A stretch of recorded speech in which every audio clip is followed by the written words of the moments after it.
Today, we're tackling something that touches literally almost every single one of us, safeguarding our data on free file-sharing platforms. I mean, we all use these tools, right? They make collaboration absolutely effortless. You click a button, generate a link, and boom, your document is halfway across the world in seconds. But, as we're going to see, that amazing convenience often masks a seriously hidden risk. 30%. Just let that massive number sink in for a second. When we think of data breaches, we usually picture hackers in dark hoodies breaking into mainframes, right? But the data actually shows that a staggering 30% of data leaks stem entirely from simple human error. We're talking about incredibly common mistakes, like typing a wrong letter and completely misaddressing a shared file. You hit send, and suddenly your private, sensitive data is just sitting in the inbox of a total stranger. It is honestly that easy to cause a major security breach.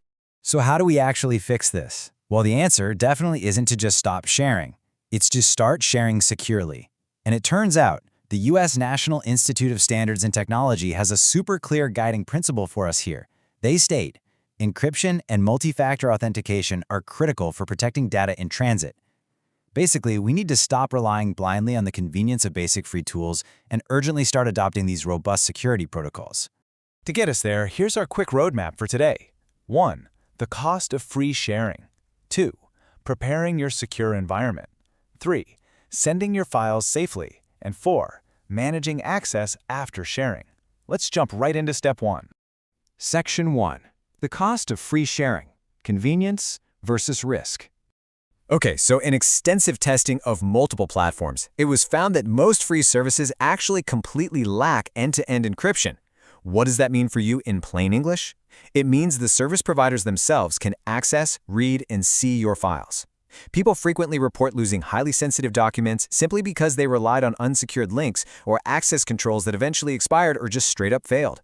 The hard truth is, when you use a basic free tool, your data is fundamentally vulnerable sitting on their servers.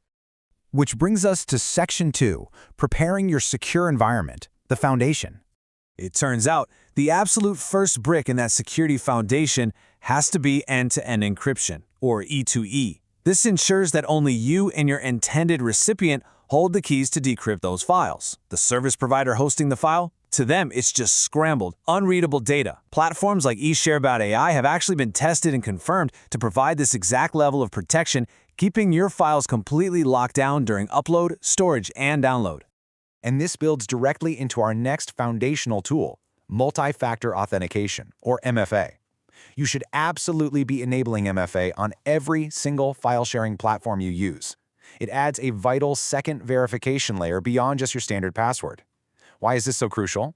Well, because passwords get stolen all the time. But with MFA active, even if a bad actor manages to snag your password, they are stopped dead in their tracks because they don't have that second verification step.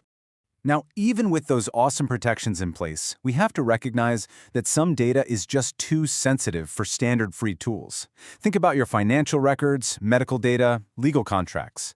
These documents do not belong on consumer-grade free platforms, period. Unless the platform specifically offers strict, enterprise-grade security and proper compliance certifications, you really need to keep this highly sensitive information completely offline or strictly use dedicated corporate systems.